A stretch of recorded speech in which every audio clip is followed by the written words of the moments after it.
Allez, on poursuit avec la première table ronde de cet après-midi. Monter un projet agrivoltaïque, regard croisé, juridique, économique et pratique. Le cadre réglementaire de l'agrivoltaïsme a été précisé par la loi d'accélération, on en a parlé, pour la production des énergies renouvelables, la fameuse APER, de la conception et de l'installation à son financement, de l'évaluation des coûts à la définition d'un modèle économique viable. Je vous propose à présent un éclairage, plutôt des éclairages juridiques et pratiques sur le montage d'un projet. On va prendre un angle plus pratique par rapport à ce matin. On va exposer ce que sont les modalités concrètes, environnement réglementaire, etc. Et je vais vous demander d'accueillir chaleureusement les intervenants de cette session, à savoir Florian Ferjou, avocat. Venez me rejoindre. Guillaume Laurisson, notaire. Vincent Dufaux, chef de projet chez Act Agri Plus. Et Hermine Durand, directrice adjointe des questions du département de l'énergie à la DGEC. Ah, enfin une femme à une table ronde. Ah là là, c'est pas gagné. Merci à tous d'être là en tous les cas. J'aimerais démarrer la discussion avec vous, Florian Ferjou. Donc, je l'ai dit, avocat. Vous représentez le cabinet Gaussman, avocat à Paris et à Rennes, spécialisé en droit de l'environnement et droit de l'énergie. Donc, avec vous, on va parler des enjeux juridiques. Vous allez intervenir comme expert en législation et porter le cadrage de l'ordre de la législation. Ma question, elle est simple. Que permet aujourd'hui la loi et les décrets d'application qui sont sortis, et d'ailleurs ceux qui ne sont pas encore sortis? Et merci pour cette journée. Merci NR-Plan pour l'organisation. Il y a un avant et un après, vraiment, entre la loi APER, la loi d'accélération du 10 mars 2023 et ce qui se faisait avant. Ce qui se faisait avant, en fait, c'est que les projets photovoltaïques entraient dans le cadre juridique de tous les autres projets. On regardait ce qui pouvait être fait en dehors des espaces urbanisés. On avait cette notion qui a été développée de compatibilité et de production significative avec la parcelle agricole sur laquelle on allait s'implanter. Et puis, il y a eu la loi APER, le décret d'application avril 2024, et puis finalement aussi l'arrêté de juillet 2024 pour finir on va dire, ce cadre juridique nécessaire à son développement. Et là, on change un peu tout. C'est-à-dire que cette fois-ci, c'est le droit qui considère, qui donne naissance à l'installation agrivoltaïque au sens juridique du terme.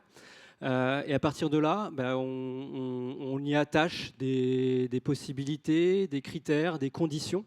Et ces conditions-là, on voit la manière dont elle a été rédigée, cette loi, et les décrets d'application en sont aussi une illustration. On a une place centrale de l'activité agricole à l'intérieur de ces projets-là. On voit ça à travers les conditions. Je ne les cite pas toutes parce qu'elles sont assez techniques, assez nombreuses, mais il y a beaucoup de cases à cocher. Il y a le revenu durable pour l'agriculteur. L'activité principale doit être l'activité agricole avant d'être l'activité énergétique. Il doit y avoir une production significative sur le terrain. Et puis il y a d'autres enjeux aussi. Ça dépasse un peu tout ça. Il y a la réversibilité de l'installation, le fait qu'elle ne soit pas à durée illimitée aussi sur le terrain, avec un enjeu peut-être de revenir à une activité agricole pure, sans énergie dessus. Voilà. En tout cas, cette loi, ce qui n'était pas le cas avant, elle nous donne une feuille de route, c'est dans le code cette fois-ci, alors qu'avant on était plutôt sur de l'application jurisprudentielle. Elle nous donne la feuille de route. Je ne dis pas que les choses sont simples, puisque ces nombreuses conditions vont faire l'objet, et le font en ce moment, l'objet d'appréciation de la part des porteurs de projets, de la part des administrations, au sens, avec un S, autant de départements qui instruisent les dossiers en ce moment. Et tout ça aussi sous le contrôle du juge, le juge administratif, qui évidemment aura aussi son mot à dire sur la manière dont sont autorisés les projets agrivoltaïques. Oui, vous m'avez dit, en fait, finalement, les textes rebattent toutes les cartes aujourd'hui, ce qui change beaucoup de paramètres, comme par exemple la place, la question de la place, la localisation des projets.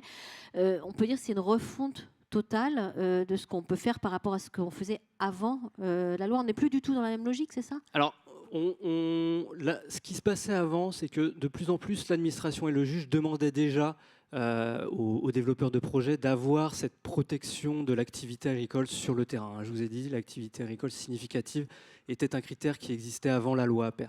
Mais là, on va beaucoup plus dans le détail, on va beaucoup plus dans la technique aussi, dans ce qui va devoir être le dossier de demain. Mais oui, on rebat toutes les cartes parce que on change toute l'approche, on change le dossier de demande. Les administrations vont aussi avoir de nouvelles notions à mettre en pratique. Et bien tout ça, c'est un beau défi, un défi qui, malgré tout, ce cadre-là, il faut le voir plus comme une idée qu'on développe les projets. Hein. Si on fait un cadre, c'est qu'il y a une demande. Et aussi, l'idée, c'est de développer ces projets-là. Il y a un équilibre qui est trouvé, en tout cas qui est recherché par la réglementation. Et puis c'est la pratique, surtout. Maintenant, on va être dans la pratique du droit, la pratique aussi de l'équilibre économique que vous allez mettre en place.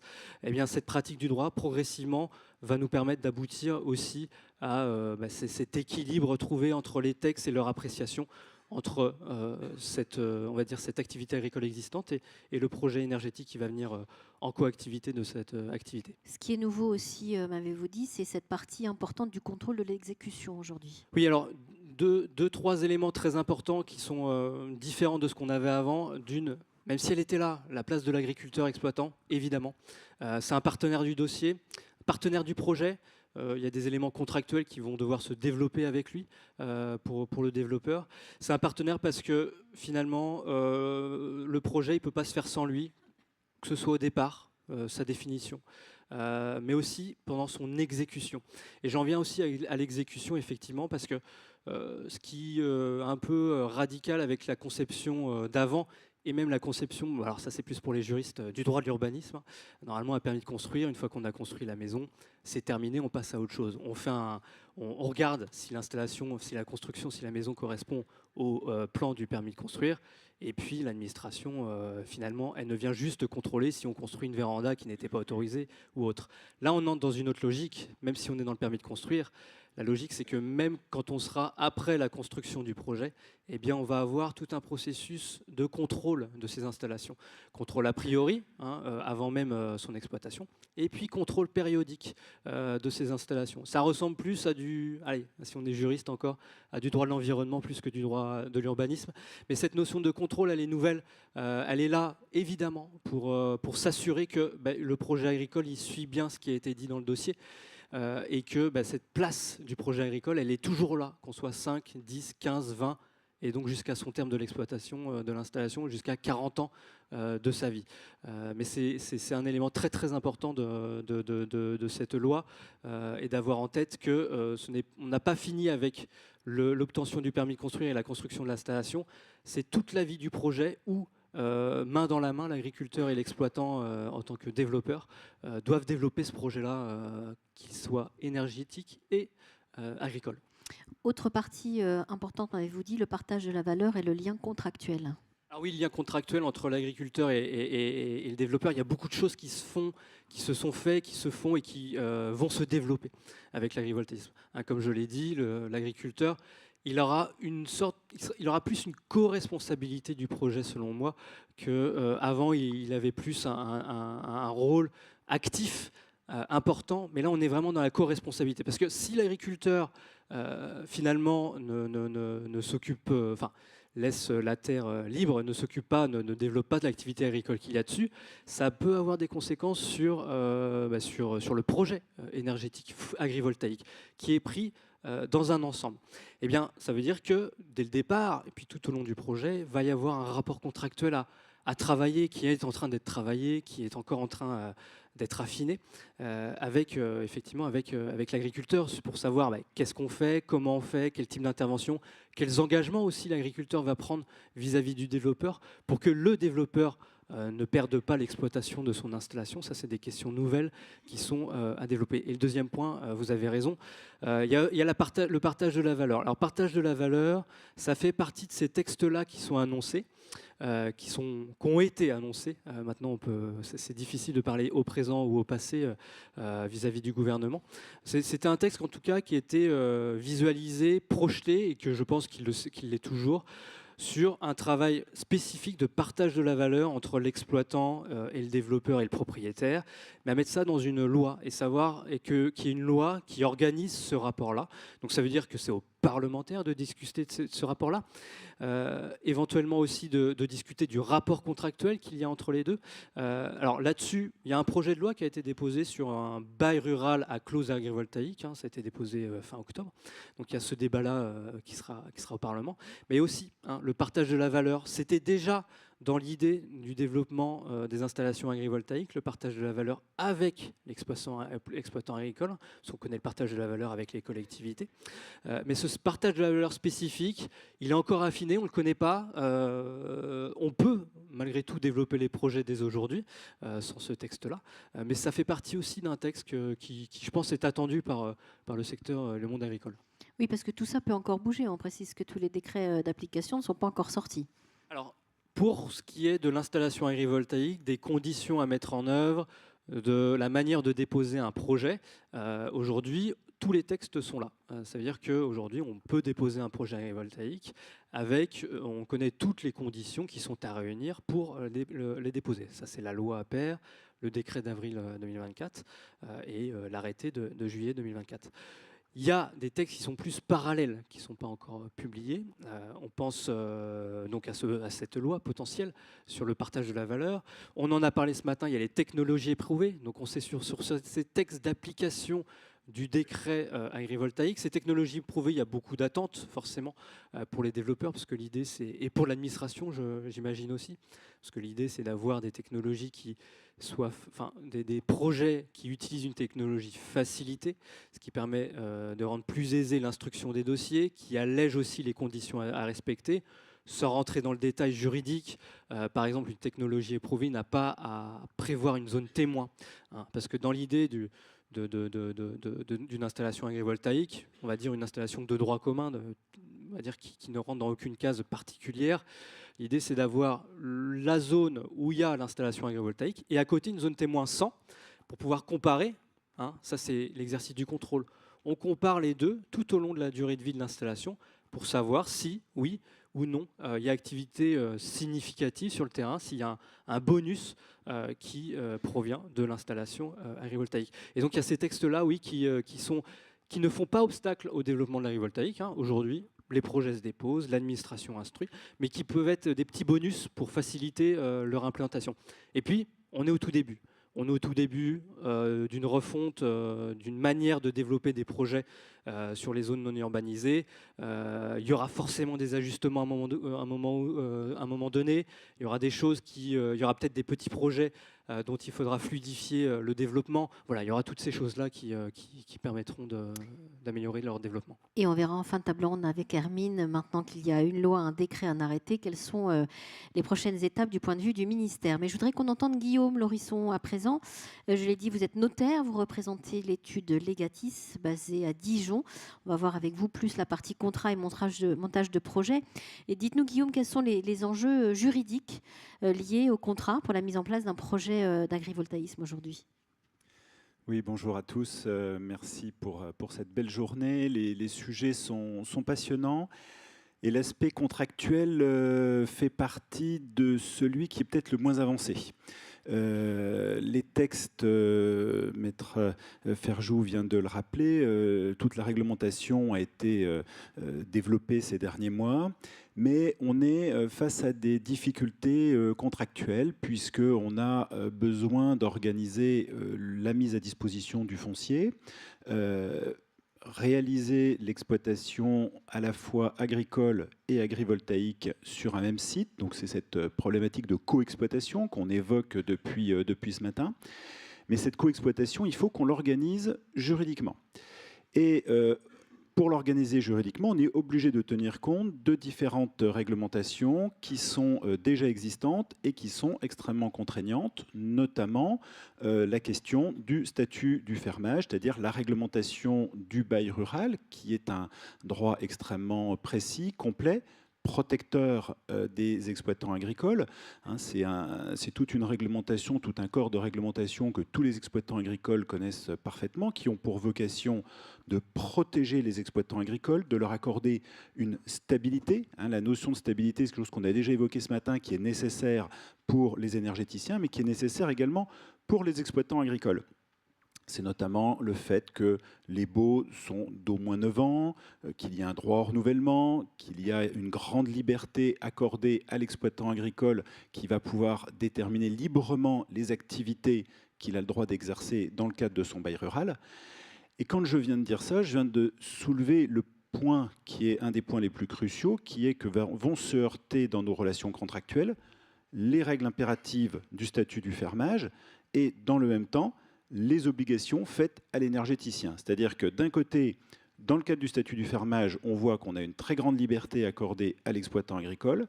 Et de l'autre côté, on a un énergéticien qui va obtenir une autorisation de développer un projet agrivoltaïque et qui va devoir, dans le temps, assurer le respect des engagements qui ont été pris. Vous l'évoquiez il y a quelques instants, hein, cette application qui va être permanente avec des contrôles réguliers de la situation. Et donc, dans ce cadre-là, il va falloir créer, inventer la bonne relation entre l'exploitant agricole et l'énergéticien pour permettre d'aboutir. Alors j'allais vous dire comment faire pour choisir la meilleure solution juridique finalement. Alors, c'est là où c'est très compliqué. On a en fait différents schémas qui vont se développer.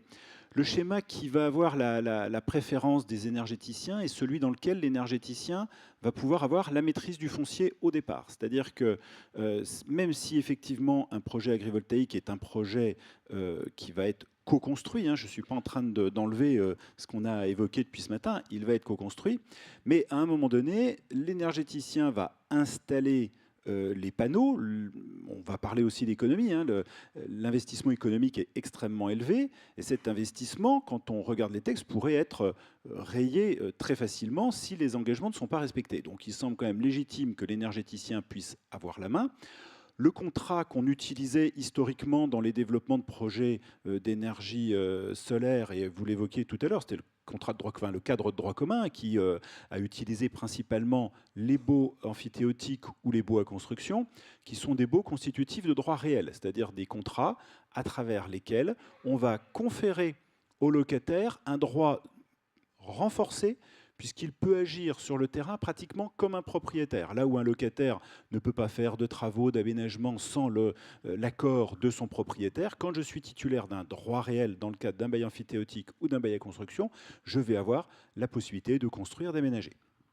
Et le fait d'avoir ce droit très étendu, qui est un quasi-droit de propriété pendant la durée de l'exploitation, permet à l'énergéticien également de consentir un contrat à l'exploitant agricole qui va agir dessous. Et là, la difficulté, c'est qu'on se heurte de l'autre côté avec un petit peu les organisations syndicales agricoles qui sont légitimes dans leur rôle, qui disent nous, il faudrait que les exploitants agricoles puissent agir dans le cadre du statut du fermage, du bail rural, parce que c'est ce qui est le plus protecteur pour eux.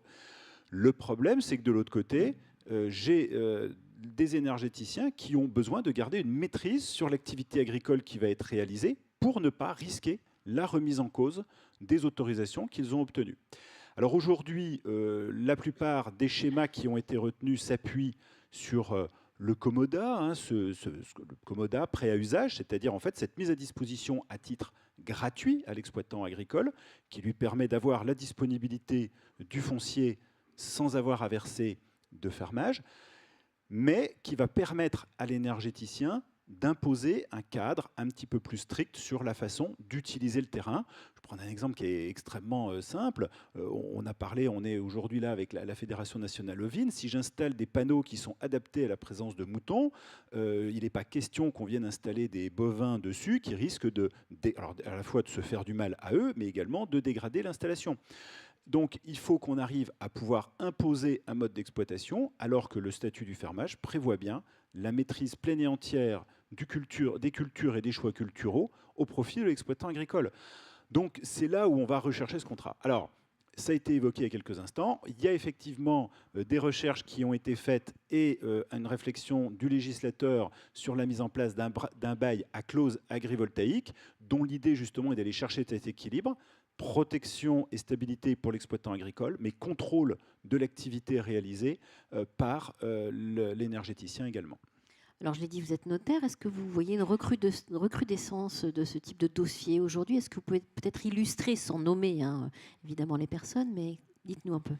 Oui, oui, alors c'est effectivement, quand j'entendais tout à l'heure Maître Ferjou nous décrire l'évolution de la législation, bah, ça correspond à l'évolution des dossiers qu'on a vu passer à l'étude, hein. C'est-à-dire qu'on a commencé d'abord par simplement un peu de, j'allais dire, de contrats au terme desquels on était dans le, allez, dans le mouton tondeuse, hein. Il s'agissait plutôt d'entretenir et puis de faire des jolies photos de communication, à véritablement des projets qui sont pensés conjointement avec l'exploitant agricole, un petit peu ce que nous décrivait ce matin un des exploitants, hein, c'est-à-dire un projet qui est pensé dès l'origine, qui est véritablement pensé pour installer un exploitant agricole, et effectivement une montée en puissance de ces projets-là. Alors on est au balbutiement, comme la législation vient juste de sortir, aujourd'hui on est plus en train de travailler sur les projets qui arrivent que véritablement d'en signer des volumes importants, mais aujourd'hui il ne se passe pas, j'allais dire, pratiquement une semaine sans qu'on soit consulté. Alors, je ne parle même pas du côté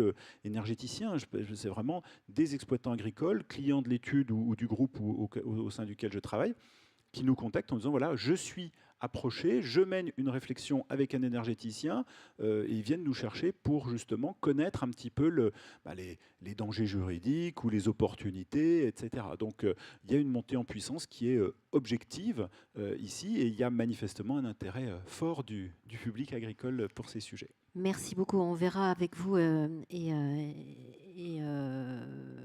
vous aussi tout à l'heure quelle est la particularité pour vos activités à vous de voilà, la naissance de tous ces projets agrivoltaïques. Je voudrais qu'on entende Vincent Dufaux, qui est chef de projet chez Act Agri Plus, société d'études, d'ingénierie, de conseil et de formation sur l'ensemble des thématiques liées à la transition agroécologique. Vous intervenez pour les acteurs agricoles et agroalimentaires sur le territoire français et européen également. Aujourd'hui, vous proposez un livre blanc aux porteurs de projets pour clarifier les étapes à suivre pour s'engager dans une démarche de transition agroécologique. Premier prérequis, je vais dire, le projet doit être bâti sur un projet agricole pérenne.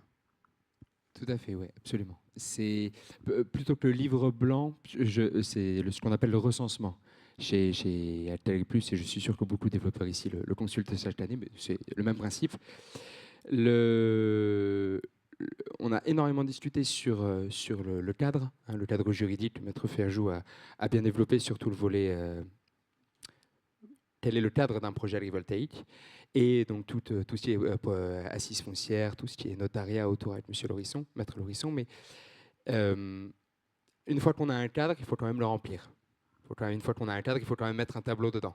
Le tableau, c'est le projet agricole. Et parce que j'ai bien écouté tout ce qui s'est dit depuis ce matin, et c'est très intéressant, la question qui avait été posée tout à l'heure par rapport au cadre juridique donné par la loi APER et le pouvoir qui a été délégué au département via les doctrines et les chartes, quand on dit voilà, qu'est-ce qui prévaut l'un sur l'autre, aucun, il faut prendre les deux. Et je pense que c'est très important de le dire. Il faut savoir que la loi APER donne le cadre, que la charte ou la doctrine départementale donne la couleur, et qu'on remplit le tout avec le projet de l'exploitant. Mais ça doit bien être la première question qu'on se pose. Il faut une exploitation qui soit pérenne dans le temps, donc avec un agriculteur qui a le temps devant lui ou qui a des projets de reprise. Et évidemment, il ne faut pas encore que ce soit tout fixé, mais il faut qu'il se soit en réflexion à minima. Et il faut aussi une exploitation qui soit crédible sur le plan agronomique et viable sur le plan économique. C'est vraiment les prérequis indispensables pour pouvoir aller rencontrer les parties prenantes sur le terrain, au niveau de la Chambre d'agriculture, des services instructeurs de la DDT, et de faire en sorte que le projet soit porté par l'agriculteur et résonne vraiment vis-à-vis de ses besoins. Alors vous l'avez dit, ça n'est pas tant un livre blanc, mais plutôt une démarche de recensement. Vous relevez les exigences des acteurs sur le territoire. Qu'est-ce qui en ressort ? On avait... Avant la loi APER, on avait un mixte entre des chartes, des doctrines, des positions, des publications, des avis officieux, officiels, entre chambres d'agriculture, DDT, parfois même conseil départemental. On avait un grand nombre d'opinions. Aujourd'hui, ce qu'on constate sur le terrain, très concrètement, c'est que la plupart des DDT se sont calés sur la loi APER, hein, en tant qu'organisme représentant le préfet. Elles sont là pour faire appliquer la loi, même si elles travaillent toujours en collaboration avec les chambres d'agriculture sur des cadres ou des doctrines spécifiques. Et les chambres d'agriculture qui sont voilà, un établissement consulaire et qui ont toutes compétences en matière agricole, qui, elles, sont, il faut le rappeler, des établissements avec une dimension évidemment technique, agronomique. Elles sont là aussi pour surveiller ce qui se fait, pour valider. Vous disiez tout à l'heure, les technologies éprouvées sont très attendues par les développeurs. Sur un plan légal, c'est vrai, mais les technologies éprouvées, aujourd'hui, sont aussi et d'abord, je pense, attendues par les agriculteurs. Parce que c'est aussi une façon de dire, quand on fait comme ça, tel panneau sur telle culture, ça marche. Donc ceux qui en ont plus besoin de le savoir aujourd'hui avant de mettre les panneaux, c'est les agriculteurs eux-mêmes. Pour en revenir à ça, les positions se développent, elles s'approfondissent. Ne nous y trompons pas, la plupart des chambres d'agriculture aujourd'hui en France sont mieux-disantes, vont plus loin que les décrets APER, pas dans une optique uniquement de surtransposition ou de surréglementation, qui est chère à nos cœurs de Français, mais aussi parce que les décrets APER, ils donnent un cadre, mais il faut adapter ce cadre aux contextes territoriaux, aux contextes climatiques et aux dynamiques agricoles locales. Oui, vous vous dites les textes de loi, c'est une chose, mais la cohérence du projet porté est essentielle, c'en est une autre. Quand vous développez un projet ovin, ce qui nous arrive régulièrement, encore aujourd'hui, c'est des projets qui ont vraiment le... On est sorti un petit peu de cette légende urbaine du projet Alibi. Aujourd'hui, des projets ovins qu'on a sont des projets crédibles, qui sont portés par des projets qui ont déjà des cheptels ou qui ont des projets d'installation qui sont suivis par les chambres d'agriculture. Les premières questions qu'il faut se poser aujourd'hui, c'est est-ce que l'infrastructure sur le territoire est présente pour soigner les ovins, pour abattre les ovins, pour vendre les ovins? Est-ce qu'il y a une filière qui permettra d'écouler la production? Est-ce qu'il y a l'amont, donc tous les produits vétérinaires qui vont être nécessaires, toute la sélection génétique? C'est tous ces sujets-là. Il faut que le projet agricole soit cohérent au regard du territoire. C'est vrai sur le plan agronomique, c'est vrai sur le plan de l'infrastructure, et pour le meilleur comme pour le pire, c'est aussi vrai sur le plan politique. Vous avez des chambres d'agriculture aujourd'hui qui veulent des projets qui ne font pas plus de 5 mégawatts. Voilà. Vous en avez qui ne définissent pas forcément de limite de taille en termes de puissance ou de surface, mais qui par contre exigent des projets qui soient très adaptables, avec systématiquement des panneaux trackers qui soient situés très en hauteur pour que l'éleveur qui fasse des vaches demain puisse être remplacé par un céréalier après-demain. Donc voilà, vous avez vraiment des exigences qui sont très particulières. Il faut absolument que le projet soit en cohérence avec ça. Sinon, il n'est pas pérenne, c'est ça que vous voulez nous dire? Sinon, rendez-vous en CDPNAF et avis négatif. Non, il faut bien différencier deux choses très importantes, très rapidement.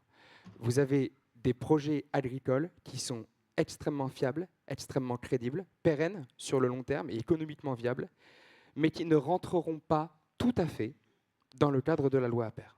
Parce qu'à l'occasion de la restructuration d'une exploitation, d'un changement de direction, d'un changement de cap, on parlait tout à l'heure conventionnel, bio, etc.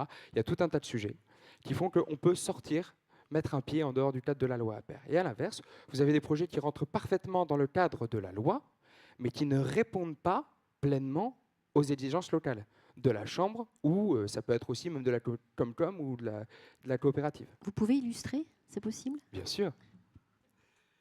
Je pense à un projet qu'on a eu la chance de traiter il n'y a pas longtemps dans le 64, où on avait un éleveur qui restructurait complètement son exploitation et il diminuait fortement le nombre de bovins.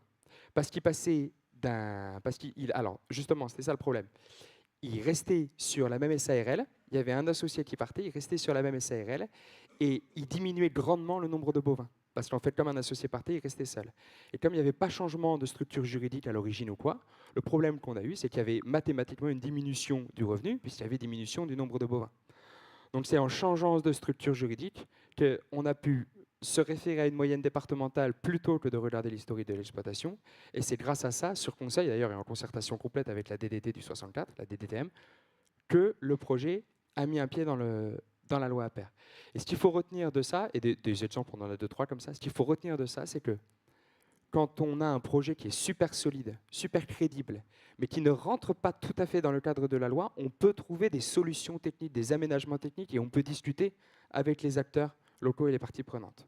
En revanche, quand on a un projet qui n'est pas viable sur le plan économique, ou alors qui n'est pas vraiment justifié, que ce soit au niveau de la synergie ou que ce soit au niveau de la pérennité dans le temps de l'exploitation agricole, là, c'est beaucoup plus dur. Même en rentrant dans le cadre de la loi, c'est beaucoup plus dur.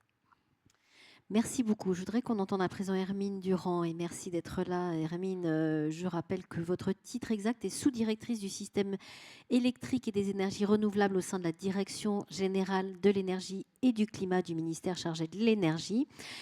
Question toute simple, maintenant je l'ai dit, qu'on a une loi, un décret, un arrêté. Quelles sont les prochaines étapes du point de vue du ministère ? Bonjour à tous et toutes et merci beaucoup à Enerplan pour son invitation à cet événement très intéressant. Donc effectivement, au sein de la Direction générale de l'énergie et du climat, nous avons été fortement impliqués au moment de l'élaboration de la loi d'accélération de la production d'énergie renouvelable. Et puis nous avons dû écrire le décret et l'arrêté et nous sommes actuellement en train de finaliser une instruction technique qui sera rendue publique dans les prochaines semaines. Voilà, je pense qu'on l'aura sous le sapin de Noël si tout va bien. Et en fait, cette instruction technique que nous sommes en train de rédiger à plusieurs administrations, il a été effectivement rappelé que nous sommes, voilà, c'est un sujet qui est multidisciplinaire et donc effectivement nous travaillons en étroite collaboration avec nos collègues du ministère de l'Agriculture, mais également nos collègues du ministère de l'Écologie en charge de l'urbanisme et des paysages. Donc nous avons rédigé cette instruction technique qui sera rendue publique, qui répondra à toutes les questions, ou en tout cas une partie des questions qui continuent de se poser malgré le cadre, effectivement, le cadre, les montants, le truc qui accroche au plafond. Voilà, on a essayé de fixer toutes les... tout le cadre juridique, mais il y a encore forcément des questions qui se posent. Donc ça, c'est vraiment notre plus grand chantier actuellement au sein du ministère et nous l'accompagnerons d'une foire aux questions. Voilà, donc après le décret et l'arrêté, l'instruction, la foire aux questions, on espère que l'ensemble des acteurs seront suffisamment outillés de cette façon et évidemment ce cadre sera aussi incrémental au fur et à mesure du retour d'expérience qui sera partagé par vous tous. Donc voilà, nous y travaillons pour la partie vraiment juridique et donc l'instruction des projets. J'en profite pour remercier pour l'explication extrêmement claire du cadre que nous avons rédigé au sein du ministère. Voilà, c'était parfaitement fidèle à ce que nous avons souhaité en tout cas mettre en place avec toujours cette primauté de l'activité agricole, mais les bénéfices via l'activité énergétique.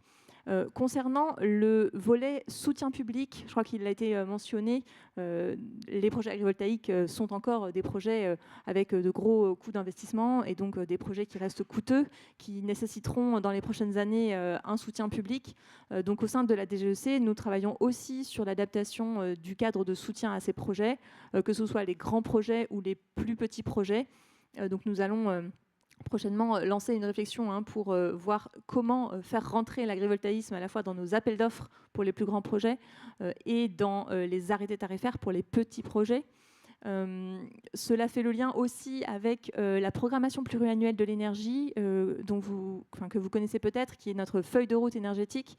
La consultation publique sur la PPE est en train de se terminer. Si vous avez vu le chapitre photovoltaïque, nous avions dans ce chapitre indiqué une proposition de fourchette de répartition de l'objectif, un objectif très ambitieux, 75 à 100 gigawatts d'ici 2035, et avec une déclinaison qui va devoir se faire entre les projets sur bâtiment, les projets au sol, les projets agrivoltaïques qui peuvent être hauts ou bas. Et donc nous allons aussi dans les prochaines semaines continuer de travailler pour affiner ces objectifs dans la PPE, donc en lien avec la filière, et voir de quelle façon nous pourrons soutenir l'agrivoltaïsme. Voilà. Et donc avant Noël, d'ici 15 jours, malgré le flou alors, politique la PPE, actuel.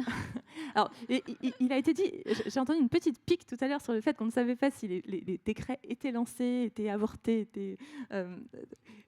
oui, alors il y a les projets de loi, mais il y a aussi les projets de texte, et notamment alors, sur le partage de la valeur, il se trouve qu'on a aussi un décret qui est en rédaction, mais plutôt sur le volet partage territorial de la valeur et non le partage contractuel. Donc c'est vrai que sur les propositions de loi, on a peut-être un peu moins la main, mais par contre sur les décrets, voilà, on continue de les faire avancer malgré tout.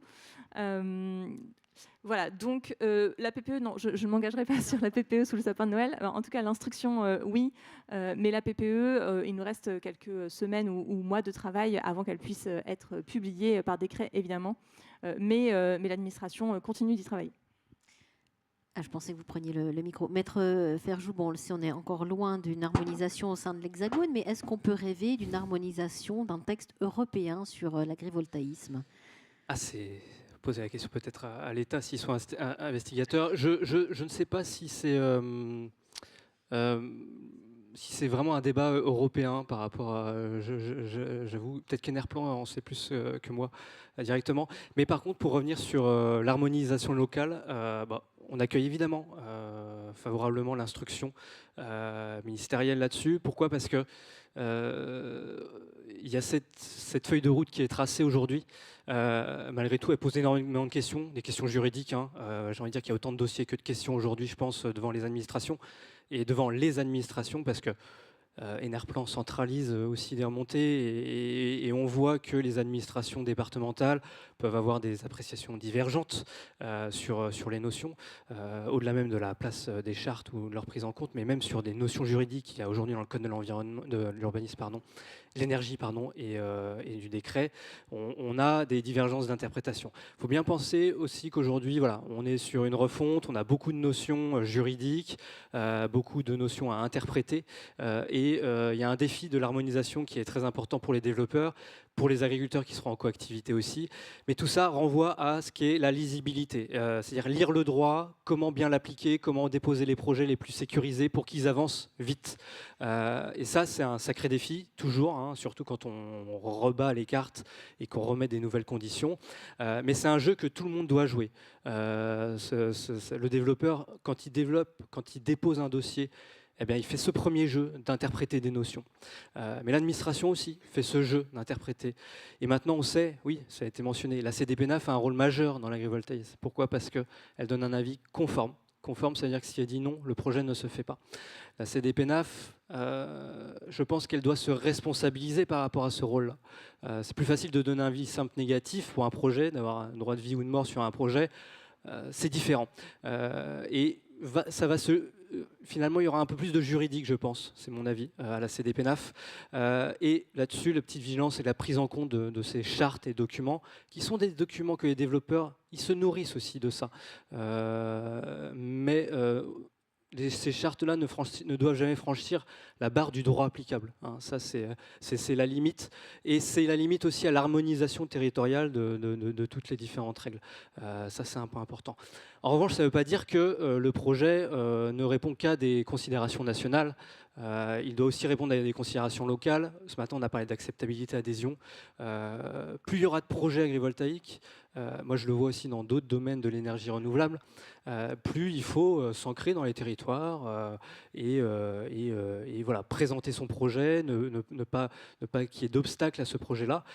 Et finalement, je pense que le point fort de ces projets-là, c'est qu'il y aura un partenaire, l'agriculteur. Et l'agriculteur, je pense, c'est l'un des premiers, on va dire un peu des...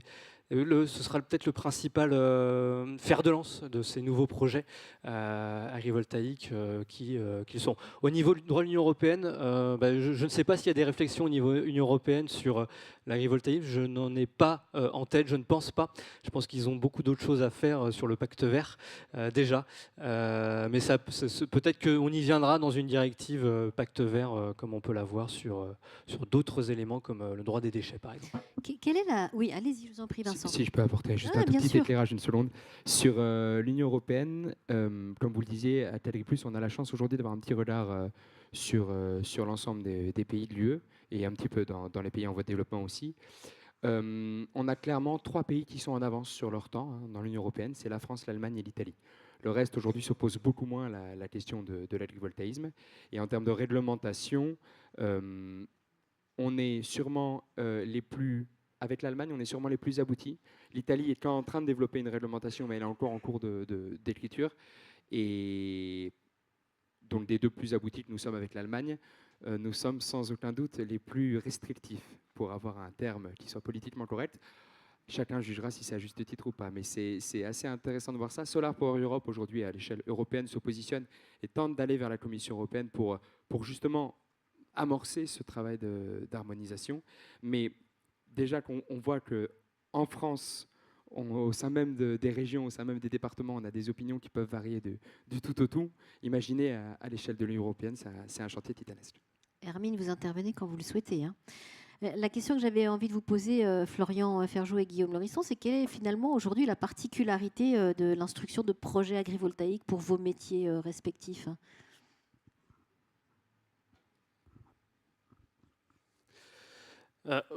Alors, Encore une fois, avec les développeurs avec qui on peut travailler nous au cabinet, je veux dire, l'intégration de l'activité agricole dans les projets, elle n'est pas nouvelle. C'est-à-dire qu'avant, on était déjà, la rigueur du juge et de l'administration faisait que désormais, on ne va pas sur un terrain agricole sans avoir un projet photovoltaïque ne peut pas se passer d'une activité agricole. On a déjà le travail avec les études préalables agricoles qui vont demeurer, qui sont un document obligatoire quand on réduit, d'ailleurs ça pose une question sur l'agrivoltaïsme, mais on avait déjà cette pratique-là. Pour nous, c'est à la fois plus facile et plus exigeant qu'avant. Plus facile parce que cette fois-ci, on n'a pas seulement un cadre jurisprudentiel, c'est-à-dire les éléments que peuvent nous donner le juge, parce que c'était exactement cela, c'est-à-dire qu'on était très pauvre en texte, en gros 1 ou 2 phrases, et après c'est la pratique du juge qui la faisait, et de l'administration, et on regardait tout cela. Donc là, on voit bien plus facilement là où on va, mais on a aussi plus de notions à interpréter et à apprécier au regard des nouveaux dossiers auxquels on peut être saisi. Et puis voilà, on est sur une refonte, il y a un avant-après, les questions juridiques sont liées aussi à ces nouveautés-là. Par exemple, l'une des questions qu'on peut se poser, c'est est-ce qu'on peut aller en loi littorale, puisque désormais on est en nécessité agricole. Si j'ai un PLU qui ne prévoit pas d'agrivoltaïsme, mais a plutôt l'air de pouvoir le freiner, est-ce que je peux y aller parce que maintenant que c'est dans une loi, voilà, il y a beaucoup de questions qui se posent. La notion de parcelle agricole se pose aussi, etc., etc. Ça teinte les couleurs des dossiers d'enjeux agricoles, mais dans la continuité avec ce qu'on avait. On a plus de cadres qu'avant, mais on va se les poser et on va s'en poser des différentes par rapport au texte appliqué. J'ajouterai une petite chose quand même, parce qu'on parle beaucoup d'agrivoltaïsme et d'enjeux agricoles, ça a été dit un peu ce matin, les projets devront toujours s'occuper des autres enjeux sur lesquels ils vont être implantés. Enjeu paysager, enjeu majeur qui va sans doute monter un petit peu, l'enjeu biodiversité aussi, l'enjeu de sécurité, accès et incendie seront toujours des enjeux qui seront à appréhender, à maîtriser pour ces projets-là. Oui, mais comment faire quand on est agriculteur pour gérer tout ça, pour essayer d'avoir une vision globale un peu simplifiée de tout ça, Vincent? 10% de superficie inexploitable. Alors, 10% de la surface couverte par l'installation agrivoltaïque. Même pas de la parcelle agricole. Pas de bol, c'est pas tout à fait la même notion dans le texte. Du coup, c'est complètement ouvert à l'interprétation. Et par inexploitable, qu'est-ce qu'on entend ? Inexploitable, est-ce que c'est si je suis sur un projet de grande culture, est-ce que ce qui est inexploitable, c'est ce qui est semé ou non ? Ou est-ce que si entre mes céréales que j'ai semées, je mets des bandes enherbées avec des auxiliaires de culture pour essayer d'aider, d'avoir des services agroécologiques, on en parlait tout à l'heure, est-ce que ça c'est une façon d'exploiter ou pas ? Si je suis sur un projet d'élevage avec des animaux, est-ce que est considéré comme exploitable et exploiter tout ce qui est enherbé, et donc finalement seuls sortiront les pistes lourdes, les brebis ou les génisses pouvant aller pâturer jusqu'au pied du pieu. Donc il y a comme ça, voilà, il y a toutes ces questions-là qui font partie de l'intégration de l'ensemble de ces éléments. L'autre exemple que je peux vous donner sur l'intégration des enjeux paysagers, c'est la monte naturelle. Voilà. On a souvent donc, sur les parcelles avec les animaux, on a les génisses qui sont mis et puis après les vaches qui sont mises à la reproduction avec le taureau. Si le taureau est avec les vaches sur les parcelles où il y a les panneaux, nous, chez Altel Agri+, sur un plan agricole, on dit toujours qu'il faut relever les panneaux d'au moins 1 mètre, voire 1,20 m, au cas où le taureau choisirait de saillir la vache sous les panneaux. Ce serait le panneau qui volerait, a priori. Mais le problème qu'on a là-dessus, c'est que ça fait des enjeux paysagers qui sont absolument énormes, qui sont absolument inenvisageables. Donc dans ce cas-là, il faut aussi être capable, dans une moindre mesure, d'adapter l'activité agricole aux autres enjeux, paysagers, biodiversité, etc. Ça vaut pour l'abreuvement au niveau des cours d'eau, ça vaut pour tout un tas de sujets. Il y a toujours des solutions techniques à trouver. J'entends que ça bruise dans la salle, on va vous donner la parole dans 2 minutes. Mais Guillaume, je reviens à ma question de tout à l'heure, parce que voilà, la particularité de suivre ces projets aujourd'hui pour vous, notaires. Oui, c'est la conséquence, c'est déjà ce que j'évoquais un petit peu tout à l'heure. La diversité des organisations et des montages qui vont être faits, on a bien compris, on a une départementalisation des autorisations, alors on l'a développé depuis ce matin, tout à fait souhaité et souhaitable, mais il nous appartient à nous notaires de s'adapter au projet. Il ne faut jamais oublier quel est le rôle du notaire dans ce genre d'opération. On est ceux qui vont finaliser le contrat. On arrive vraiment, nous, en toute fin de parcours. Les autorisations ont été obtenues, le projet a été monté. On est, j'allais dire, pratiquement avec les camions et les panneaux pratiquement devant le champ. Et c'est à nous d'apporter la sécurité juridique de tout cela. Et cette sécurité juridique, eh bien, elle n'est pas si facile que ça à atteindre, puisqu'il va falloir, selon les endroits, bâtir le projet autour d'un bail rural. Peut-être, alors d'un bail rural éventuellement préexistant, parfois qui ne va pas exister et qu'on va créer parce qu'on est justement en train d'installer quelqu'un. On va avoir ponctuellement un prêt à usage qui aura été validé, autorisé. On aura peut-être aussi des conventions d'exploitation particulières entre l'énergéticien et son exploitant pour l'entretien des abords, des conventions de rémunération complémentaires. En fait, il va falloir qu'on fasse preuve de souplesse en attendant peut-être justement un modèle un petit peu plus routinier. Mais je ne suis pas certain qu'on y arrivera un jour, puisque l'objectif, et vous l'évoquiez, c'est justement d'aller chercher de l'adaptation au milieu, à l'espace, pour aller vers de l'acceptabilité. Et peut-être que ce projet sera acceptable avec un prêt à usage quelque part, il ne le sera pas ailleurs. Et donc ce sera à nous de faire preuve de réactivité, d'adaptation, et puis surtout à la fin d'avoir un contrat qui soit sécurisé par rapport aux autorisations qui ont été obtenues et du cadre dans lequel elles ont été obtenues. Merci beaucoup. Je me tourne vers la salle pour voir s'il y a des questions ou peut-être sur le chat. N'hésitez pas parce qu'on n'a pas ce panel tous les jours sur scène. Ouais, il y a au moins 2 questions. Si on peut apporter un micro. Je sais pas tout. Ben, c'est moi qui vais l'apporter, le micro. Ils sont tous partis. Oui, bonjour. Pierre Guerrier, je vais poser ma question au nom de la plateforme verte. On a une préoccupation. Vous avez dit que c'était central, l'avis de la CDPENAF qui devait se responsabiliser puisqu'il devient conforme. Imaginons le temps de s'approprier pleinement cette discipline, et sachant qu'on a des territoires qui sont résolument hostiles, puisque les élus du conseil départemental de Vendée se sont prononcés récemment en défaveur de l'agrivoltaïsme. Est-ce que vous ne craignez pas une recrudescence du contentieux ? Dit autrement, on dépose une demande d'autorisation qui est très documentée, qui fait la démonstration de l'agrivoltaïsme, une CDPENAF qui émet un avis défavorable qui peut ne pas être motivé, parce que je pense que la loi n'a pas disposé que la motivation devait être portée. Donc, notre crainte, c'est de ne pas se retrouver dans le contentieux systématique comme on l'a dans l'éolien. Voilà, que l'agrivoltaïsme ne souffre pas de ça. Je pense que c'est pour moi. Alors oui, le contentieux sera, je pense, un peu différent. Alors il y a déjà du contentieux de refus d'autorisation des parcs photovoltaïques aujourd'hui, pour diverses raisons et pour divers motifs. On est rarement sur des positions de principe comme on peut avoir sur l'éolien dans le nord de la France, par exemple, avec des positions très affirmées, quasi politique. Forcément, en fonction des avis, du sens des avis, de leur motivation, de la manière dont c'est perçu par les développeurs, de l'avis de la CDPENAF, effectivement, face à un développement qui a été fait sur toute une année, on sait ce que ça coûte, le dépôt d'un dossier, et d'avoir un avis qu'on ne comprend pas, souvent, on essaye de donner, on va dire, le contre-argument, cette fois-ci, devant le juge, tout simplement. Parce que c'est vrai que l'avis conforme CDPENAF, le préfet n'aura pas cette capacité à discuter parce qu'il est tenu. Donc ça peut être le juge qui sera l'arbitre de ces avis-là. Moi, ce que j'espère, en tout cas, ça fonctionnera si tout le monde a envie que ça fonctionne aussi.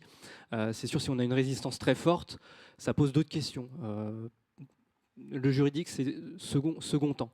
Le premier temps, c'est quand même Mais la CDPENAF, oui, doit avoir cette responsabilité d'un avis conforme, comme la BF là dans certains dossiers d'urbanisme. C'est pas un avis à la légère. Je pense qu'ils prendront cette responsabilité-là et qu'ils respecteront les dossiers qu'on leur déposera.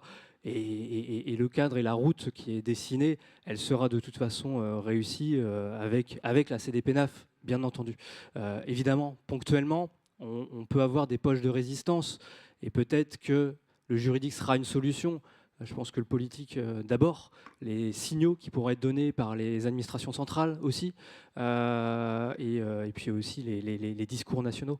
Mais voilà, on ne peut pas éviter qu'un jour, oui, il y aura des recours contre des refus qui seront motivés par des avis conformes négatifs, c'est des PNAF. Ça, je pense qu'on y aura droit, forcément. Il y avait une autre main qui se levait d'une dame. Voilà, au milieu de la salle, on vous amène un micro. L'année prochaine, on vous l'amènera avec un drone. Pendant que le micro arrive, juste, allez-y. J'en profite juste en une phrase pour permettre d'insister, de rabâcher encore une fois. D'où l'intérêt aussi. Contrairement à l'éolien, le développeur ne porte pas le projet agrivoltaïque. Il le coporte, il le porte avec un agriculteur. En CDPENAF, le problème, c'est plus rarement, la Fédération des chasseurs ou la LPO.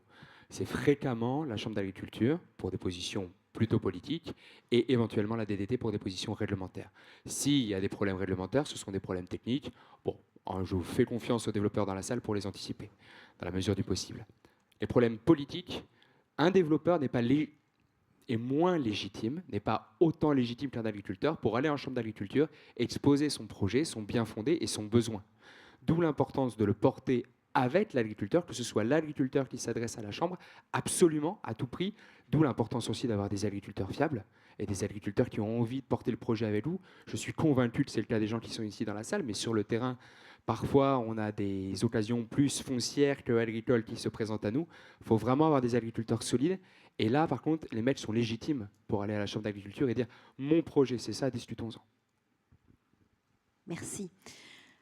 Oui, bonjour madame. Oui, bonjour. Cécile Davio, technique solaire. Je suis juriste foncier. Ma question s'adresse à Maître Laurisson.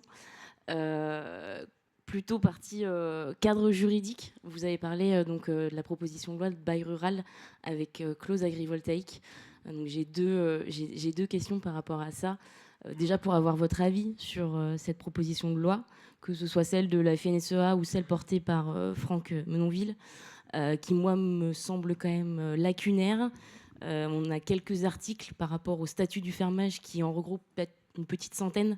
Ça me semble quand même un petit peu léger pour cadrer l'intégralité des conséquences que peut avoir le statut du fermage sur un montage agrivoltaïque.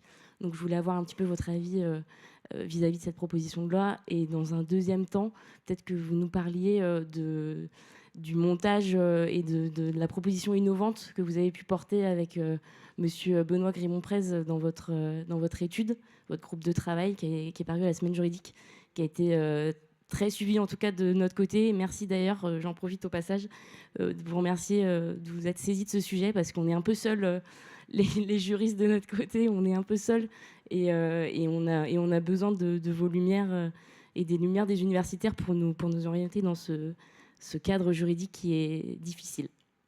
Merci. Bon, merci. Bon, effectivement, alors j'allais dire, votre deuxième question répond quasiment à la première. Hein. Si on a travaillé en profondeur sur une autre solution que le bail rural agrivoltaïque, et je dis on parce que c'était un travail extrêmement collectif. Hein. On était 2 notaires, 3 universitaires, 2 avocats. Hein. L'idée était vraiment d'aller au fond des choses. On est, je le dis très tranquillement, on n'est pas du tout convaincu effectivement par cette proposition du bail rural agrivoltaïque. Je ne crois pas que ce soit véritablement le sujet. C'était un petit peu ce qui a été ressorti de nos travaux. L'agrivoltaïsme est évidemment une activité avant tout agricole, on ne nie pas, le portage du projet doit se faire effectivement conjointement, et il faut pouvoir assurer justement à l'exploitant agricole une pérennité, une stabilité, on l'a déjà dit. Mais il y a ce réflexe historique de dire pour protéger les agriculteurs, il faut le bail rural. Oui, alors ça c'est la règle générale, mais le bail rural, il a été pensé, conçu dans un cadre qui n'est pas celui de l'agrivoltaïsme, qui est celui d'un terrain, d'un espace agricole, quel qu'il soit, sur lequel on veut installer en toute pérennité, dans la durée, un exploitant agricole. Là, on est dans un projet qui est sensiblement différent, et dans la mesure où, certes, c'est un projet avant tout agricole, mais à un moment donné, la réalité des choses, c'est que j'ai un seul espace et j'ai bien une activité agricole et une activité de production d'énergie. Donc ça, de toute façon, voilà, c'est objectif. Et donc, c'est tellement spécifique qu'aller s'amuser à faire coïncider une vieille législation avec une nouvelle législation qui n'a pas d'ailleurs été pensée en pensant à l'ancienne, on va s'épuiser, on ne va pas y arriver, les résultats seront forcément lacunaires, il y aura des trous dans la raquette, on aura des difficultés et on risque de ne pas en sortir. Et donc c'est pour ça que dans le cadre du groupe de travail, on avait plutôt réfléchi en disant il serait peut-être plus judicieux de partir sur des droits réels de jouissance spéciaux qui sont effectivement des techniques juridiques un petit peu plus modernes, plus innovantes. Hein. L'idée était justement d'aller donner un droit pérenne à l'exploitant qui soit concomitant au droit pérenne de l'énergéticien. C'était ça la philosophie qu'on avait. Mais j'allais dire, ça, on se parle entre juristes. Nous, alors j'allais dire, nous les juristes dans la salle, et on n'est pas la majorité, on va se comprendre, on va mesurer l'intérêt de tout ça. Mais face à tout ça, il faut aussi faire preuve de réalisme. Il y a une dimension politique portée d'un côté par les syndicats agricoles. Alors on essaye de... Je profite de cette tribune pour leur dire, mais n'ayez pas peur, ouvrez-vous à ce qu'on a proposé. On n'a pas proposé quelque chose qui soit moins sécurisant pour les exploitants. Et d'ailleurs, pour les exploitants agricoles, j'entends, notre propos consistait également à conclure en disant qu'à la fin de l'exploitation, il fallait, d'une façon ou d'une autre, sécuriser le contrat d'exploitation pour l'exploitant agricole en lui ouvrant la porte vers un bail rural ensuite. Mais pendant la durée de l'exploitation, le bail rural n'est pas un sujet. Il l'est d'autant moins que politiquement, ce qui fonde les syndicats agricoles à demander le bail rural et le statut du fermage, c'est pour s'assurer que le temps de l'agrivoltaïsme ne soit pas une porte, la porte ouverte à la fin du bail rural en cours. C'est-à-dire que la crainte de l'exploitant agricole, c'est de dire on me fait résilier mon bail pour mettre en place mon bail rural, pour mettre en place le bail amphithéotique ou bail à construction, et derrière je ne retrouverai plus ma possibilité d'exploiter, alors que la notion de reversibilité du site fait qu'à la fin des 40 ans maximum, je vais repartir sur une activité agricole, et le risque c'est que je ne puisse pas, moi ou mes descendants, continuer l'activité. Mais on est en mesure de le protéger autrement, et avec un contrat qui sera plus moderne, plus adapté, plus efficient pour tout le monde. C'était ça l'esprit. Et on a travaillé effectivement sur commande des parlementaires qui travaillaient sur ces sujets. On espère qu'une fois que le calme sera revenu peut-être à l'Assemblée nationale, ils puissent se réemparer du sujet et que notre proposition aura un écho. C'est pour ça qu'on l'avait fait paraître et je vous remercie également du soutien que vous y apportez. Merci pour cette question. Alors, oui. Oui, mais du coup, ça rejoint aussi des remarques qui sont sur le chat pour les gens qui nous suivent en ligne, effectivement, qui mentionnent qu'il ne peut pas aujourd'hui légalement y avoir un bail rural puisque les deux activités ne peuvent pas coexister dans ce cadre-là. Donc c'est ce que vous expliquiez que je voulais rajouter à la réponse. Et par ailleurs, une autre question, alors je ne sais pas qui prendra la réponse des quatre d'entre vous autour de la table. Les avis de CDPENAF ou des chambres d'agriculture sont soumis à obligation de service ajouté à la performance agricole. C'est un frein énorme. Comment le prouver? Jugement arbitraire, etc. Du coup, la question est comment est-ce qu'on le gère, ce service ajouté? Pourquoi ne simplement pas obliger à une non-dégradation du service existant? C'est Vincent qui va répondre. Est-ce que j'ai 1h30 devant moi? Pas tout à fait. Non, pas tout à fait. Dommage.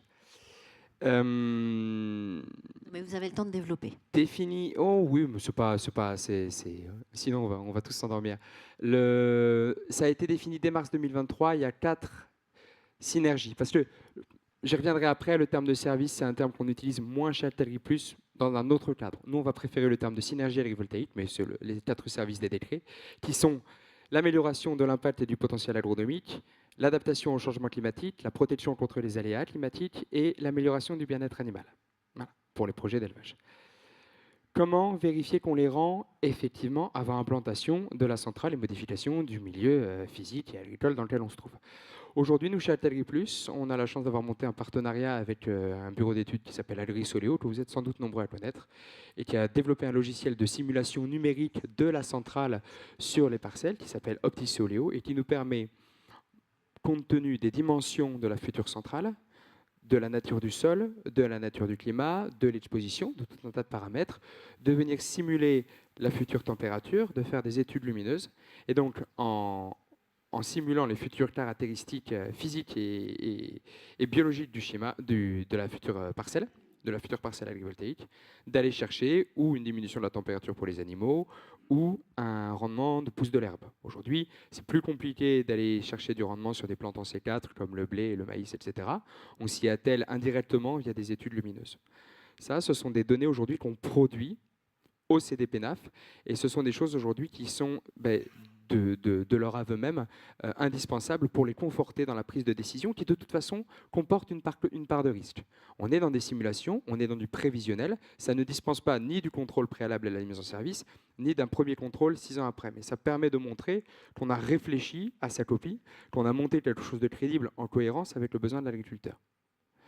Donc les simulations, c'est aujourd'hui, dans la mesure du possible, l'outil à privilégier pour venir conforter la CDPENAF dans sa prise de décision. D'accord ? Si besoin, on peut aussi trouver des références bibliographiques qui vont venir aider, mais aujourd'hui, c'est plus compliqué parce qu'on est au début, donc on en manque. Et celles qu'on va trouver sont surtout des références étrangères. On en a quelques-unes en France, mais ça va être beaucoup de l'allemande, des États-Unis, énormément de choses comme ça. Bon, c'est des contextes qui ne sont pas forcément toujours transposables, donc c'est possible, mais prudence. La petite nuance que je voudrais apporter, du coup, à la question qui est tout à fait pertinente, c'est que, au-delà de ces 4 fameuses synergies, il faut aussi regarder les services que la centrale peut rendre. Et là, j'emploie le terme service parce qu'on en parlait ce matin. On peut parfaitement venir, par exemple, poser des panneaux solaires au-dessus d'une culture qui est en bordure de forêt. L'installation agrivoltaïque va être entièrement clôturée, 2 mètres de haut, enterrée à 30 cm dans le sol, quelque chose de solide, capable de résister aux sangliers. Et en effet, si l'agriculteur, sur ses 20 hectares de blé, chaque année, il prend 8 000 € de dégâts à cause des sangliers, ou si jamais on a des troupeaux ovins qui pâtissent de la présence de la faune sauvage et ou de la présence du loup, dont on parle énormément aujourd'hui dans les massifs montagneux et qui commencent même à descendre dans les plaines, ce sont des aménités positives, ce sont des services qu'on rend qui ne sont pas ceux du décret. Il faut quand même en prouver un dans le décret, bien sûr. Mais ça, ce sont aussi des arguments qui sont très forts à prouver, à apporter en CDPENAF et qui vont vraiment permettre de faire la cohérence avec le projet de l'exploitant. Aujourd'hui, vous travaillez dans les Alpes de Haute-Provence avec un éleveur ovin, le mec il va vous dire les loups, les loups, les loups, les loups, les loups, les loups, les loups, les loups. Bon, alors après, vous allez améliorer le bien-être des ovins avec un rafraîchissement des températures. Ça, c'est très bien aussi, c'est réel, mais d'abord les loups, d'abord les loups. Allez-y, je vous en prie, monsieur Loïs. Je voulais juste apporter un tout petit complément par rapport à la question qui avait été posée, était dit, mais pourquoi est-ce qu'on ne se contenterait pas d'un niveau au moins égal? Dans tous les cas, pour répondre à la question, aujourd'hui, les textes n'ont pas prévu comme ça. Donc déjà, si c'est ça, il faut modifier la réglementation. Mais pourquoi la réglementation a été faite comme ça? C'est aussi sur le thème qu'on aborde depuis ce matin, c'est la question de l'acceptabilité. C'est-à-dire qu'aujourd'hui, dans la mesure où il s'agit de quelque chose d'innovant, de nouveau, et je pense que ça doit faire partie des choses qui, au sein du ministère, est important, pour donner justement de l'acceptabilité, la réflexion, ça a été de mettre un niveau de curseur qui soit rassurant en disant on ne fera pas moins, et puis, j'allais dire, porté par un élan extrêmement positif, on s'est dit on va même faire mieux. Voilà, mais parce qu'effectivement, le mieux est plus acceptable que le identique. Parce que le fait est qu'on apporte une dimension visuelle un petit peu différente, on peut choquer un petit peu localement les riverains. Donc on leur dit, bah oui, mais il y a un petit désagrément quelque part, donc on a du mieux à vous apporter. Ça travaille, tout ça, de l'acceptabilité. Peut-être que la réglementation pourra être révisée à l'avenir, quand l'acceptabilité sera plus forte. Je laisserai peut-être, je ne sais pas si vous avez, vous, des informations là-dessus. Hermine, avez-vous des informations? Non, mais effectivement, enfin, je confirme que la volonté du législateur d'ailleurs, hein, c'était de dire l'agrivoltaïsme, c'est l'agriculture en premier et l'énergie en second. Donc effectivement, les 4 services qui ont été rappelés, c'est bien des services qui sont apportés à l'agriculteur et qui vont avoir des conséquences positives directes sur son activité et pas seulement le maintien de certains indicateurs. Donc ça, je confirme que ça relève même du niveau de la loi. Donc, pour l'instant, ce sont les principes qui sont fixés. Et effectivement, comme il a été dit, la France fait partie des pays les plus avancés dans la réglementation, donc sous aussi l'impulsion du Parlement. Mais c'est effectivement l'autre côté de la pièce. Hein, c'est de dire, certes, on va développer cette activité sur nos champs, mais par contre, il faut des garde-fous, il faut que l'activité soit strictement encadrée et il faut surtout qu'il y ait des bénéfices pour les agriculteurs. Et j'en profite peut-être pour rebondir sur le sujet du partage de la valeur qui a été mentionné. Donc avec ces 2 grandes catégories de partage de la valeur, on a le partage de la valeur territoriale qui est donc au profit plutôt des communes et qui a été introduit dans la loi d'accélération de la production d'énergie renouvelable. Donc aujourd'hui, nous travaillons sur ce décret et par ailleurs, il y a donc le partage de la valeur contractuelle avec les agriculteurs qui est en cours de réflexion. Je voulais simplement mentionner le fait que dans les 2 cas, à la fin, les projets agrivoltaïques restent donc des projets qui nécessitent un soutien public. Et donc, s'il y a de la redistribution qui se fait, c'est aussi quelque chose qui va être pris en charge par l'État via la subvention qui va être attribuée. Donc, c'était juste pour apporter cet éclairage qui est qu'à la fin, c'est quand même la DGEC et le ministère de l'Énergie qui soutiennent la production agrivoltaïque via les futurs dispositifs de soutien dont je parlais tout à l'heure, les appels d'offres, les arrêtés. Et donc, voilà, ce partage de la valeur, certes, c'est entre un énergéticien et un agriculteur et ou un propriétaire, mais derrière, c'est quand même grâce aussi à la subvention publique, tant que ces projets ne sont pas encore viables tout seuls. Allez, d'autres questions peut-être dans la salle ou sur le chat? Oui, il y a un bras qui se lève. Bonjour monsieur. Bonjour. Une question concernant les CDPENAF et les avis qui sont rendus. Souvent, on a une sorte de défiance, de peur d'ouvrir la boîte de Pandore. C'est-à-dire que des projets sont déposés. On a parlé tout à l'heure de 100 000 hectares pour l'agricole, pour faire la PPE. Il y a 29 millions d'hectares possibles. Pourquoi juste 100 000 ? Si on ouvre trop facilement, si les CDPENAF se responsabilisent et laissent passer, jusqu'à quel point elles vont pouvoir laisser passer et jusqu'à quel point, à un moment, elles vont devoir dire non ? Parce que sinon, c'est tout le monde qui vont vouloir leur projet. Comment gérer ça ? Maître Ferjou. Moi, ça, c'est une question compliquée, complexe. Le droit, il plafonne pas. Je veux dire, c'est comme le droit de construire une maison. Hein, on peut en construire partout où on peut. Il faut remplir les conditions. Mais je pense que au regard de... Enfin, si on regarde au niveau des éoliennes, c'est pareil. Hein, il n'y en a pas une par champ aujourd'hui. Enfin, voilà. Il y a une régulation qui est complexe, qui provient de différents aspects. C'est le droit. Il y a aussi le vecteur économique, il y a le technique aussi, il y a le raccordement, il y a la demande en énergie, il y a le soutien public qui évolue aussi en fonction. Sans doute que finalement le critère le plus variable et qui peut jouer là-dessus, c'est le soutien public sur les atteintes des objectifs. Après, c'est extrêmement difficile de savoir, de mesurer. Mais en revanche, sur la boîte de Pandore, je pense que c'est un mauvais argument pour les CDPENAF parce que le texte aujourd'hui, pour un juriste, pour les juristes des sociétés de projet, c'est pas forcément un cadeau, hein, pour être honnête. On est sur quelque chose qui, de toute manière, le préfet, il est là hein, pour mettre le curseur entre ce qui est légal et non légal. Et l'équilibre, il est fait d'une telle manière. Alors, il sera sans doute, on est sur un point de départ, donc à affiner progressivement, on verra les trous dans la raquette ou ce qu'il y a. Mais c'est normal, c'est la vie d'un régime juridique, ça.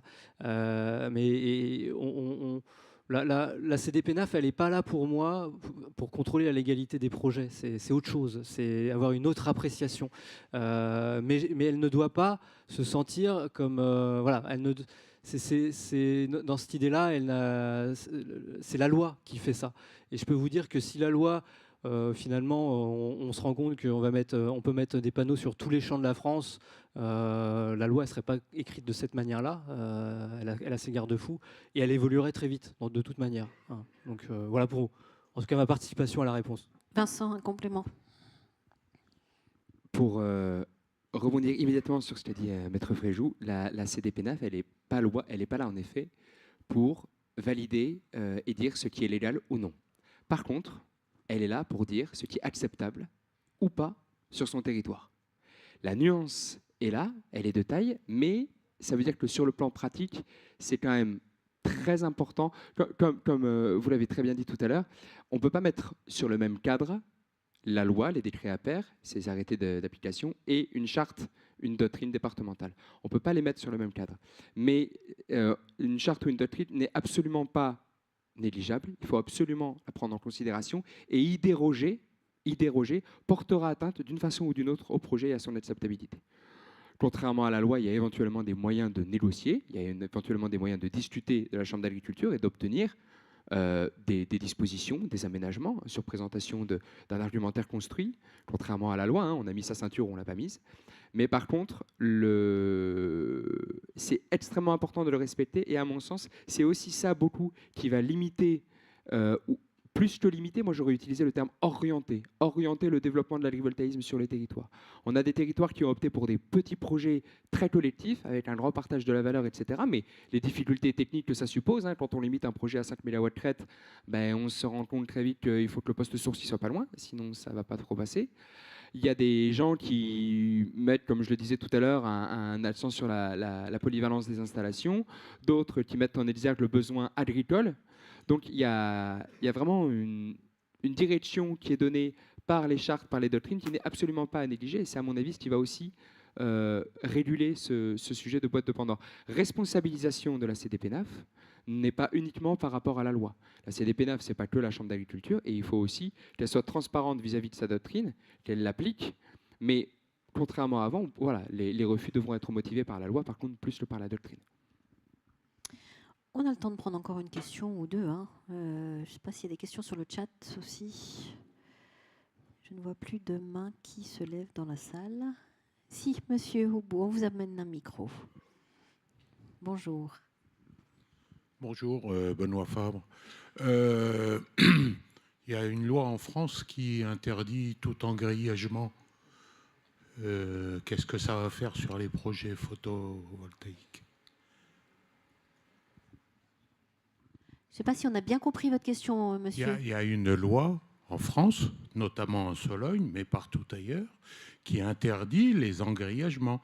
Les gens doivent enlever toutes les parcelles engrillagées. Qu'en est-il de l'agrivoltaïsme ? C'est une loi que je ne connais pas en détail. Je la connais, mais pas en détail. Ce que je vois dans les projets, moi, c'est surtout vis-à-vis de la biodiversité. C'est que souvent, on développe des clôtures qui permettent de faire passer la petite faune déjà. Mais effectivement, ça c'est quelque chose que... Alors, en plus... mais c'est quelque chose que je n'ai pas identifié, je n'ai pas regardé en détail, moi, enfin à mon sens, la portée de cette loi anti-engrillagement sur les parcs photovoltaïques. Je pense qu'il doit y avoir des exceptions malgré tout sur certains sites, où, en tout cas, mais ce que les projets font, c'est permettre le passage de la petite faune.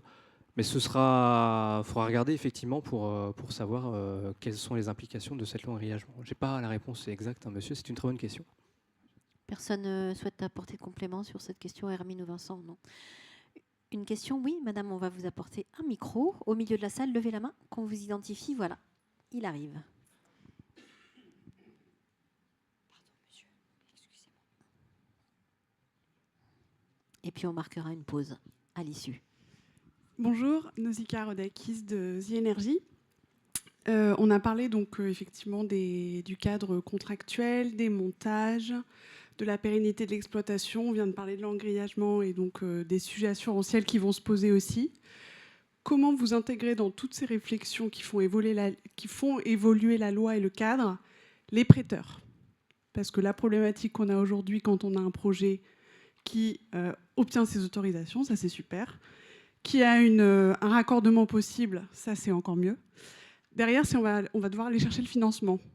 Et le financement, on va se retrouver avec des comités de risque qui vont s'enchaîner, où on va nous poser des questions sur, effectivement, comment on garantit d'avoir les droits réels. Alors, vous y avez répondu, donc voilà. Comment on gère la partie assurantielle si, par exemple, on ne met plus de grillage? Comment vous allez me garantir, moi, banque, que vous allez avoir un agriculteur tout le temps? Parce que je vois que si vous n'en avez pas pendant 18 mois, vous devez démanteler et rembourser.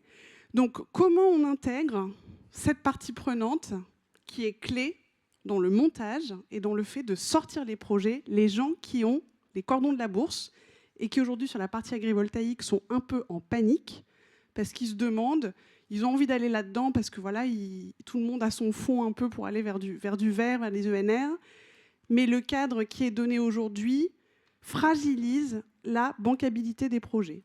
Donc, quand est-ce qu'on parle de la bancabilité des projets agrivoltaïques? Alors, Monsieur Laurisson, Vincent, Maître Ferjou aussi, vous avez peut-être votre mot à dire. Je prends la parole, mais pour presque un peu enfoncer des portes ouvertes, ce que vous décrivez là, j'allais dire, je l'ai toujours connu. C'est-à-dire que depuis que je travaille sur les énergies renouvelables, le juge de paix de tout ça, final, c'était effectivement le banquier.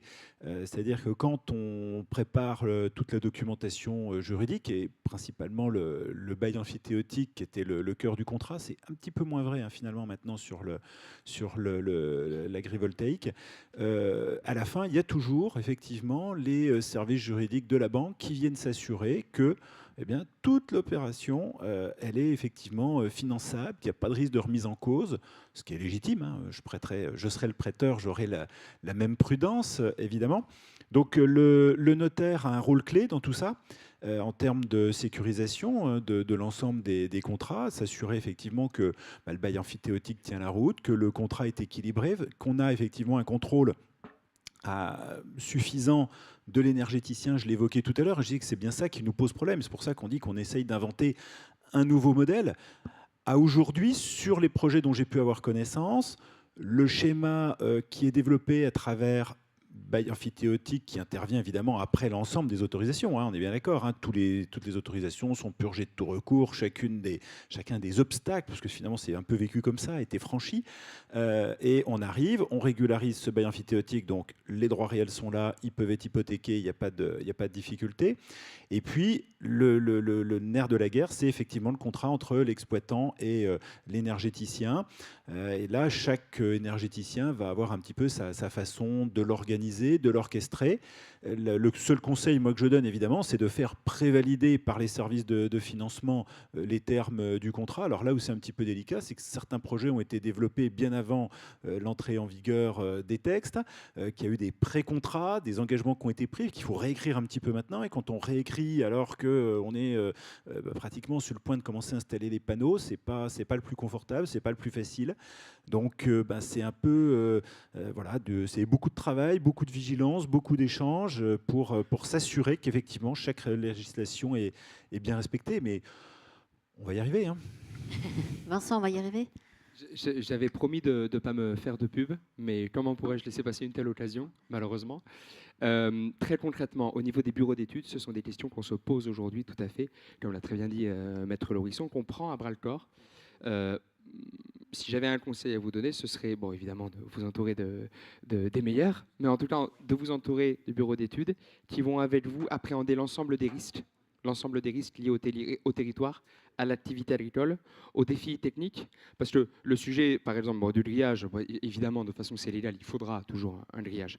Par contre, il y a un vrai sujet au niveau des assurances et des banques aujourd'hui sur le pilotage des panneaux trackers par les agriculteurs qui ont besoin de pouvoir les piloter eux-mêmes quand ils passent la moisse-batte ou quand il y a des besoins spécifiques sur le pulvé ou quoi. Et à l'inverse, le banquier il dit non mais moi je veux qu'il y ait maximum tant de jours autorisés où l'agriculteur il peut toucher les panneaux parce que sinon je ne finance pas. Donc il y a tous ces sujets-là qu'il faut absolument appréhender en amont.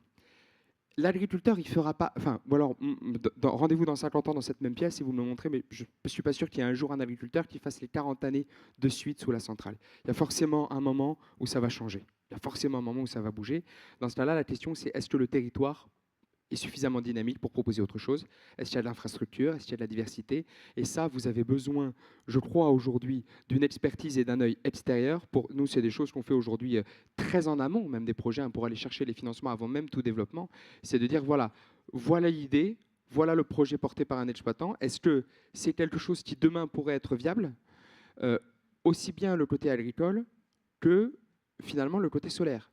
Et est-ce que si je suis dans l'Aude, et je dis ça parce que j'en connais un, dans l'Aude, chez un producteur de lait d'ânesse bio, et que c'est super, hein, mais que je dimensionne la centrale que là-dessus, si demain, quand il part, je dois trouver un autre producteur, un autre éleveur d'ânesse, ça va être plus compliqué. Si j'adapte ma centrale, on apporte des garanties aux banquiers pour dire, mais demain, je peux aussi bien y faire des ânes, que des vaches, que des moutons, que de la fauche, que tout un tas d'élevage. Voilà. Donc c'est sur ces sujets-là qu'il faut travailler, absolument. Florian Ferjou, allez-y, et puis on prendra une question. Deux mots sur cette question-là. Il faut bien se dire que aujourd'hui, c'est plus facile d'obtenir une autorisation. Enfin, c'est plus lisible la manière d'obtenir une autorisation d'urbanisme qu'avant. Et toute l'idée de ce cadre juridique, il est là, on est bien dans la prévention, parce qu'on est dans le régime de l'autorisation. Et finalement, toutes ces conditions-là, elles sont nombreuses, on n'est pas revenu à chaque fois dessus, revenu durable et autres, caractères significatifs, elles sont là pour garantir que tout va bien se passer de toute manière, dans les 40 années à venir. Et le respect de toutes ces conditions-là, dans un dossier contrôlé par le préfet, par la CDPENAF, si le permis il est délivré à la fin, tout devrait bien se passer. Il y a des changements, évidemment, qui peuvent être à prendre en compte. Le changement d'agriculteur, ça va être des éléments où il faudra être souple, mais il y aura toujours des solutions. Et ce que je disais, on bascule un peu dans une logique droit de l'environnement. Mais droit de l'environnement, c'est ça, le droit des installations classées. On contrôle à peu près périodiquement toutes les installations. Il y a des agriculteurs, ce sont des installations classées. Du jour au lendemain, si ça ne va pas, on arrête ces types d'installations. Ça ne les empêche pas d'avoir une activité économique et d'être financés par finalement nos prêteurs qu'on aime beaucoup. Allez, une dernière remarque ou question ? Oui, merci. Une dernière question sur le chat des gens qui nous suivent en ligne, de Laure qui nous dit « Bonjour, vous parlez d'acceptabilité du côté de la CDPENAF. J'ai une question au regard de la théorie du trouble anormal de voisinage. Est-ce que vous pensez qu'un voisin puisse agir à l'encontre de l'énergéticien ou de l'exploitant agricole de l'installation agrivoltaïque ?» Guillaume, Florian. Trouble anormal de voisinage, c'est quelque chose d'autonome. C'est-à-dire qu'on peut y aller, on en a parlé, d'un coq, c'était oui, l'action. Je pense que c'est ce qui a fait réagir. Exactement, on peut contester, on peut en tout cas tenter une action en trouble anormal de voisinage pour le coq du voisin qui fait trop de bruit parce qu'il serait anormal. On peut toujours le faire dans la théorie. Après, il faut aller le chercher, le trouble anormal, hein, quand on est voisin.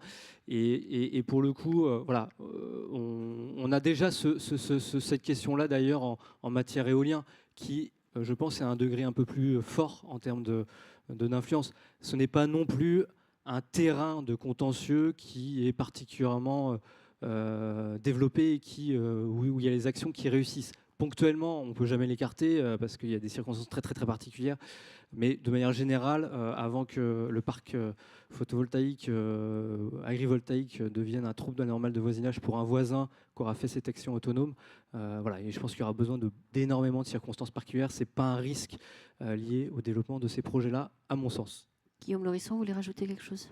Oui, non, je voulais juste ajouter que si on veut voir un côté positif aux très nombreuses autorisations et étapes à passer, c'est que justement, ça donne quand même tout un contrôle. Et le candidat à l'action en trouble anormal de voisinage, il faudra quand même qu'il aille démontrer quelque part qu'un petit peu indirectement, toutes les administrations et tous les organismes se sont joyeusement plantés en autorisant l'installation. Donc, il faut aussi voir le côté positif de tout ce travail profond en amont. C'est quand même un élément tout à fait caractéristique de notre droit, c'est qu'on travaille beaucoup en amont pour plus de sécurité derrière. Hein, donc, ça fait aussi le lien avec cette question sur le financement. Toute cette sécurisation foncière, juridique, d'autorisation génère une difficulté à développer les projets. Par contre, une fois qu'ils sont installés, le risque de remise en cause, je ne vais pas dire qu'il est nul parce qu'on ne peut pas arriver à zéro, mais en tout cas, il est très nettement atténué. Vincent, vous avez le mot de la fin, à moins que Hermine, vous souhaitiez rajouter quelque chose. Honneur aux dames, non ? Ça permet simplement de mettre en emphase le besoin impérieux de concertation avec les acteurs locaux sur tous les projets agrivoltaïques. C'est vrai à la Chambre d'agriculture, c'est vrai à la DDT, c'est vrai chez la Comcom, c'est vrai chez Monsieur le maire, et c'est aussi vrai chez le voisin. quand vous avez fait 1, 2, 3, 4, 5 réunions publiques d'information avec 5 développeurs différents et des voisins qui arrivent et qui ont toujours les mêmes questions sur l'impact paysager, sur l'impact visuel. On en rigolait tout à l'heure, mais sur les ondes dégagées par les transfos, etc., c'est des vraies préoccupations sur le terrain. Et des gens qui vous disent, mais vous venez mettre des panneaux à 10 mètres de la limite de ma propriété. Moi, je voulais partir dans le sud de la France à la retraite. Comment je vais faire? Ma maison ne se vendra jamais. D'où l'importance impérieuse d'aller voir les voisins, d'aller voir que ce soit des particuliers, que ce soit des professionnels, de discuter avec eux, de trouver des solutions d'entente. Et je crois que c'est le thème de la table ronde aussi, donc c'est juste absolument parfait, c'est concertation, concertation, concertation. Merci infiniment, merci chère Hermine, merci messieurs pour la grande qualité, la grande richesse, la grande pertinence de vos propos, on peut les applaudir chaleureusement. Et merci à vous pour votre participation active ainsi que ceux qui nous suivent en étant connectés. Je vous propose une courte pause d'une 30aine de minutes. On se retrouve ici pour la dernière table ronde de l'après-midi. À tout de suite, merci.